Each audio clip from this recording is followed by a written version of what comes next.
E69 news కి స్వాగతం. ముందుగా ముఖ్యాంశాలు. సభలో కొత్త ఆదాయపు పన్ను బిల్లు ప్రవేశపెట్టిన నిర్మలా సీతారామన్.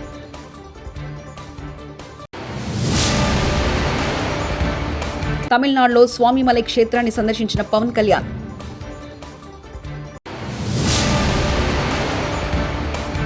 హైదరాబాద్ అభివృద్ధిలో మరో మైలురాయి, సీఎం రేవంత్ కీలక వ్యాఖ్యలు.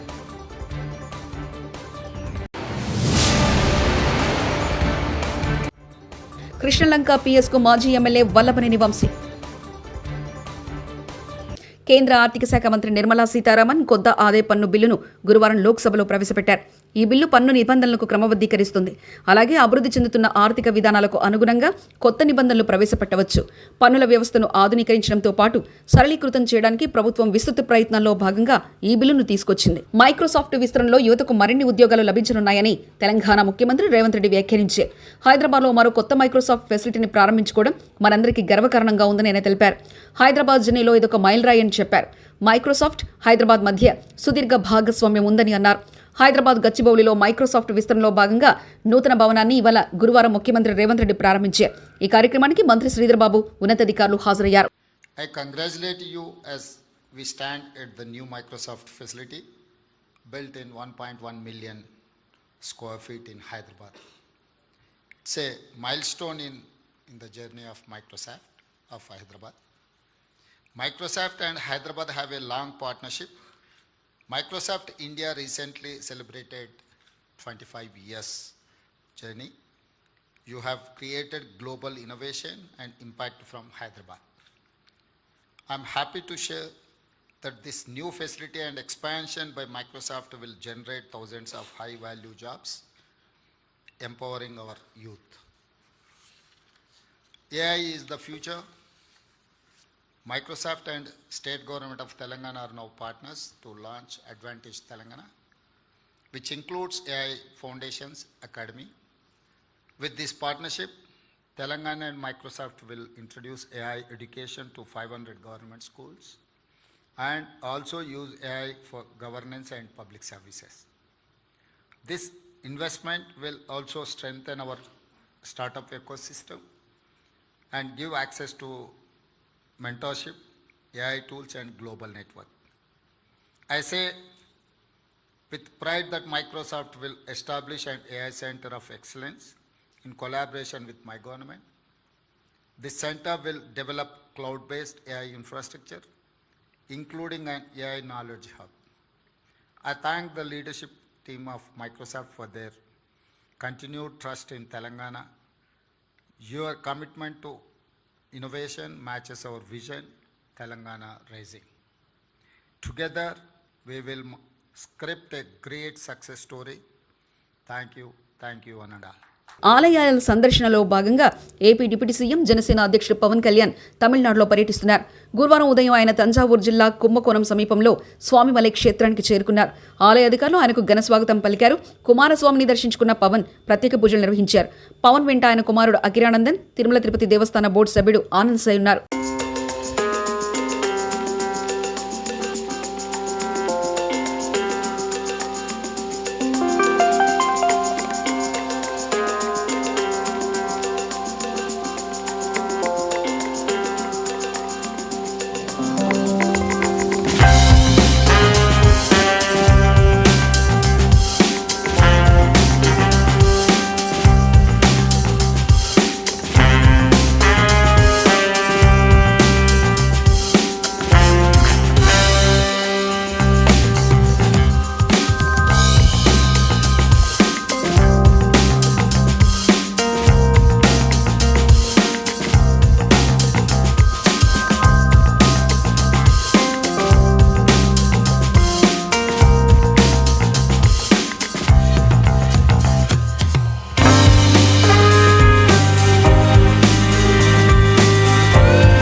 వైసీపీ మాజీ ఎమ్మెల్యే వల్లభనేని వంశీ భార్య, గన్నవరం మాజీ ఎమ్మెల్యే వైఎస్ఆర్సీపీ నేత వల్లభనేని వంశీ భార్య పంకజశ్రీని సైతం అదుపులో తీసుకున్నారు పోలీసులు.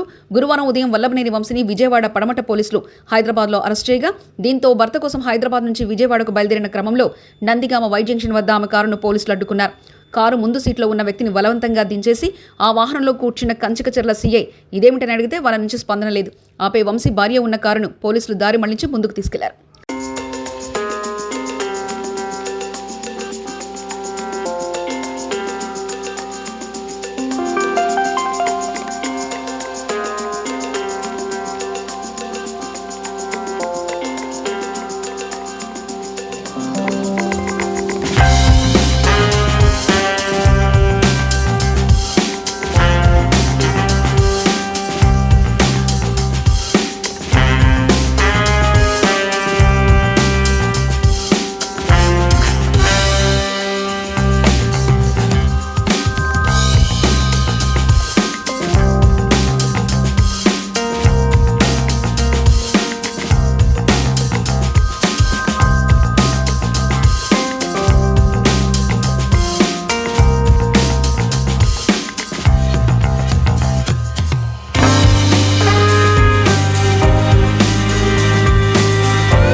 బారాస నేత మాజీ మంత్రి ఎర్రబెల్లి దయాకర్ కీలక వ్యాఖ్యలు చేశారు.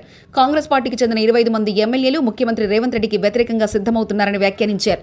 తొర్రూరు మండలంలో నిర్వహించిన బారాస కార్యకర్తల విస్తృత స్థాయి సమావేశంలో దయాకర్ మాట్లాడారు. ఇప్పటికిప్పుడు అసెంబ్లీ ఎన్నికలొస్తే బారాస 100 అసెంబ్లీ సీట్లు గెలవడం ఖాయమని తెలిపారు.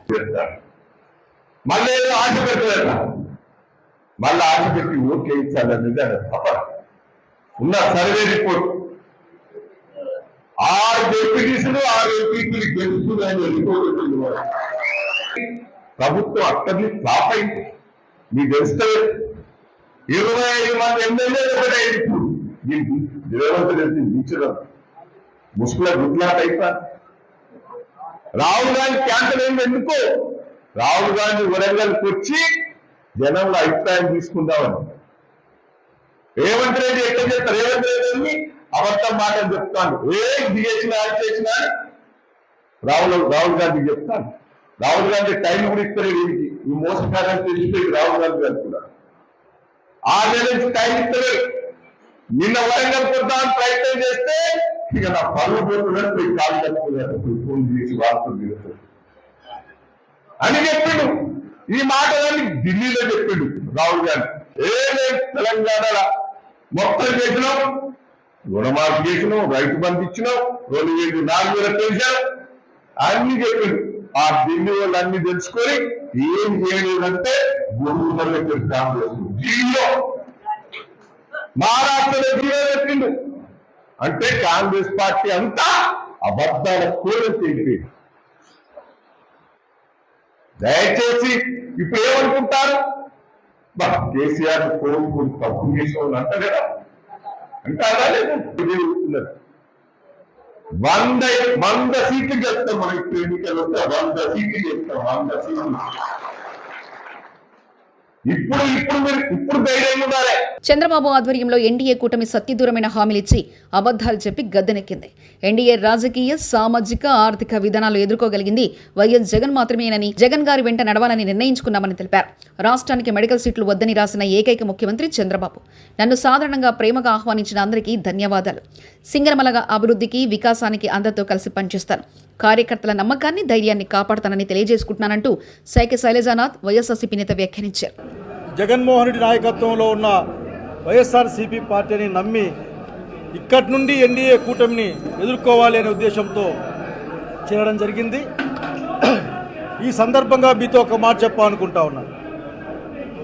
రాజకీయాలన్నది అందరికీ చెప్పాలనుకున్నా, ఈ జిల్లాలోను ఈ రాష్ట్రంలోను కూడా రాజకీయాలన్నది ప్రజల సంక్షేమం కోసమే కానీ ఏదో ప్రతీకారాల కోసం కాని సంగతి అధికార పక్షం గుర్తుపెట్టుకోవాలి.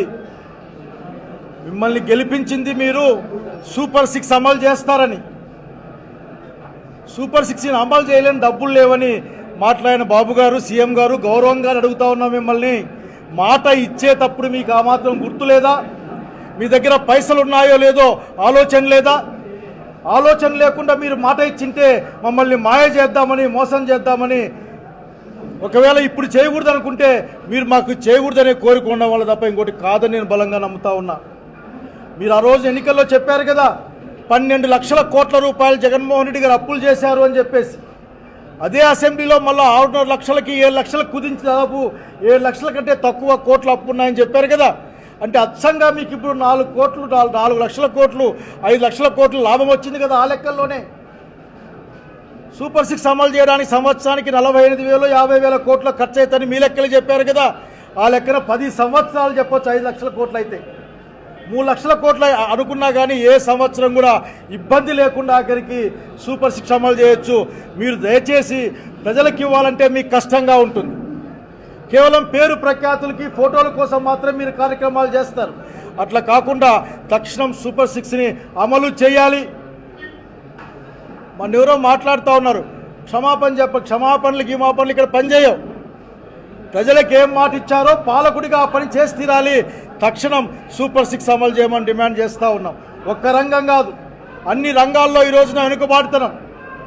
ఈ 7-8 నెలల తర్వాత కూడా ఈ రాష్ట్రంలో మీరు చేసిన పని ఒక్కటి కూడా లేదు, ఒక్కటి కూడా కనపడడం లేదు. ఈరోజు కూడా విశాఖ ఉక్కు ఫ్యాక్టరీని దొడ్డిదారిన ప్రైవేటైజేషన్ తప్ప ఇంకోటి కనపడలే ఇక్కడ. ఆ రోజు జగన్మోహన్ రెడ్డి గారి పరిపాలనలో ఉన్నప్పుడు విశాఖ ఉక్కు ప్రైవేటీకరణ చేయరాదని అసెంబ్లీలో తీర్మానం చేయడానికి కారణానే ఇంతవరకు ఆగిన సంగతి ఇక్కడ గుర్తు చేస్తూ ఉన్నాం. కనుక సత్యదూరంగా అబద్ధాలతో ఎంతో కాలం జీవితాన్ని తీసుకెళ్ళలేరు. శాంతి భద్రతల గురించి తక్కువ మాట్లాడుకుంటే చాలా బాగుంటుంది అనుకుంటా ఉన్నాయి. నాగరికి నేను ఒక్కటే ఒకటి అందరినీ కోరుకున్న మాట ఒక్కటే, పరిపాలన కోసం ప్రభుత్వాలు ఉంటాయి. పరిపాలన అంటే ప్రజల సంక్షేమం, అట్లాగే సంఘంలో శాంతి, అట్లాగే అందరూ కూడా ధైర్యంగా బతికే ఒక రోజు ఉంటాయి తప్ప భయపడుతూ ఉండే కాలాన్ని తెచ్చే మీ ప్రయత్నం మంచిదిగా అని చెప్తున్నాం. ఎదుర్కోవడానికి వైఎస్ఆర్సీపీ కార్యకర్తల సహకారంతో వాళ్ళతో కలిసి ఖచ్చితంగా మీ విధానాలు ఎండగడతామని తెలియజేస్తూ ఉన్నాం. అట్లాగే ఇంకొక కారణం వల్ల కూడా ఈ కార్యక్రమంలో నేను చేయడం జరిగింది. ఈరోజు ఆంధ్రప్రదేశ్ రాష్ట్రంలో పేద కోసం మాట్లాడాలి. ఈరోజు ఎవరు మాట్లాడారు? ఇక తిరుమల శ్రీవారిని తండేల్ చిత్ర బృందం దర్శించుకుంది. గురువారం ఉదయం నాగచైతన్య, సాయి పల్లవి, దర్శకుడు చందు మొండేటి, నిర్మాతలు అల్లు అరవింద్, బన్నీవాసు తదితరులు స్వామివారి సేవలో పాల్గొన్నారు. తండేల్ చిత్రం విజయం సాధించిన సందర్భంగా తామంతా తిరుమలకు వచ్చి మొక్కులు తీర్చుకున్నట్లు చందు మొండేటి తెలిపారు.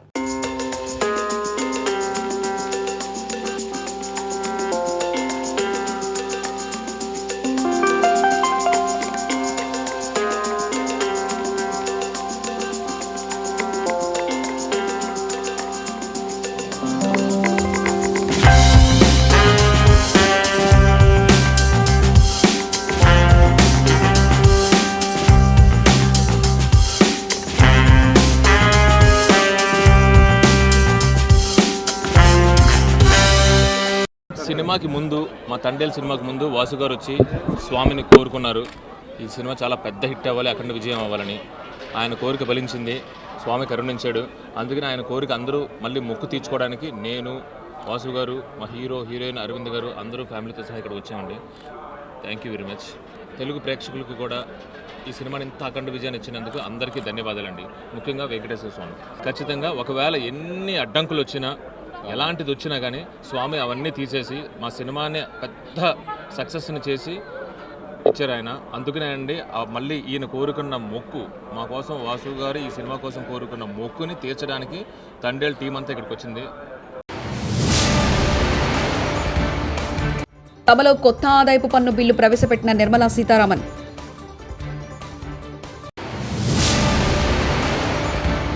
తమిళనాడులో స్వామిమలై క్షేత్రాన్ని సందర్శించిన పవన్ కళ్యాణ్.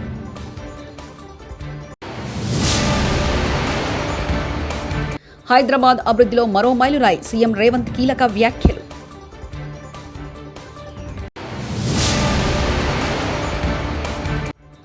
కృష్ణలంక పిఎస్కు మాజీ ఎమ్మెల్యే వల్లభనేని వంశీ. ఈ 69 న్యూస్ ఇంతటితో సమాప్తం. చూస్తూనే ఉండండి ఈ 69 న్యూస్.